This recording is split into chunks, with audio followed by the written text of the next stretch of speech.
Assalamualaikum warahmatullahi wabarakatuh. Perkenalkan, nama saya Lufitri Sari, NPM 22411072. Pada kesempatan kali ini saya akan membahas materi mengenai memahami fungsi MSDM sebagai strategi partner organisasi dalam perencanaan sumber daya manusia. Sumber daya manusia atau yang lebih sering kita singkat SDM didefinisikan sebagai setiap individu yang bekerja secara produktif untuk menggerakkan organisasi perusahaan dan fungsi sebagai aset organisasi atau perusahaan tersebut. Untuk memperoleh sumber daya manusia yang berkualitas, maka perusahaan wajib membuat perencanaan sumber daya manusia untuk memenuhi kebutuhan tenaga yang handal, pendukung kesuksesan kerja. Perencanaan sumber daya manusia adalah sebuah potensi individu yang bisa dikembangkan dan dilatih untuk kepentingan proses produksi.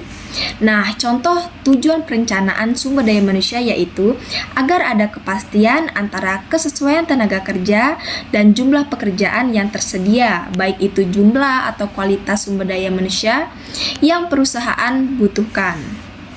Nah, untuk mengetahui kesesuaian tersebut, maka proses tersebut harus didasarkan oleh demand dan supply dan demand SDM perusahaan. Lalu, apa saja fungsi perencanaan sumber daya manusia untuk perusahaan?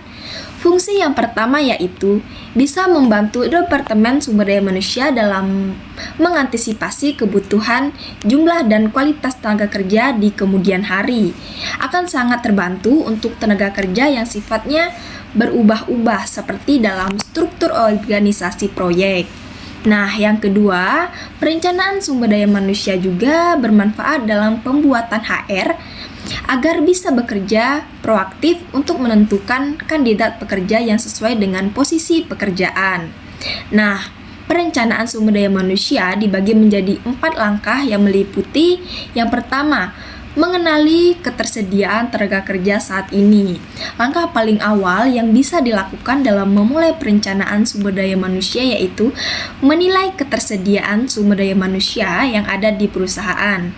Penilaian ini termasuk studi komprehensif dan berbagai aspek sumber daya manusia seperti jumlah, skill, kompetensi, kualifikasi, pengalaman, usia, jabatan, kinerja, kompetensi, dan lain sebagainya.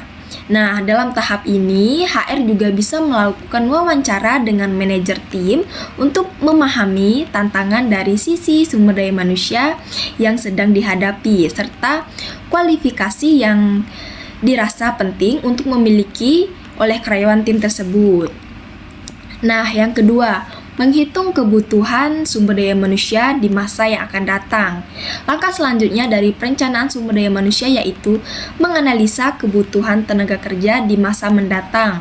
Dalam langkah ini, berbagai variabel HR seperti pengurangan sumber daya manusia, lowongan yang akan dibuka, promosi jabatan, mutilasi karyawan, dan lain sebagainya perlu dimasukkan ke dalam pertimbangan.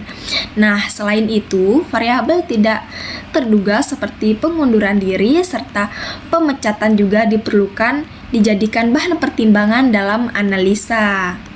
Nah, yang ketiga, menentukan perkiraan permintaan sumber daya manusia. Kemudian, HR bisa mencocokkan tenaga kerja yang ada saat ini dengan perkiraan kebutuhan tenaga kerja di kemudian hari akan membuat demand forecast atau perkiraan permintaan.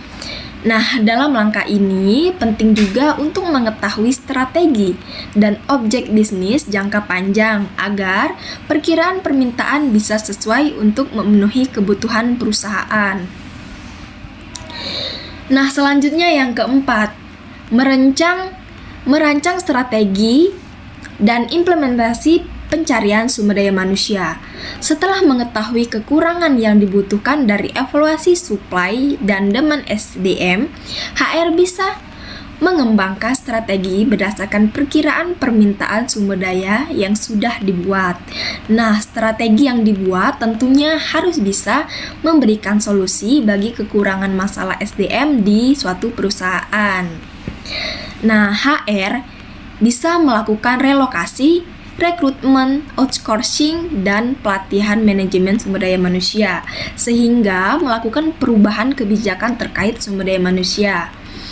Perusahaan juga bisa menggunakan jasa konsultan untuk meminimalisir reaksi negatif, terutama mengenai masalah hukum dan legal.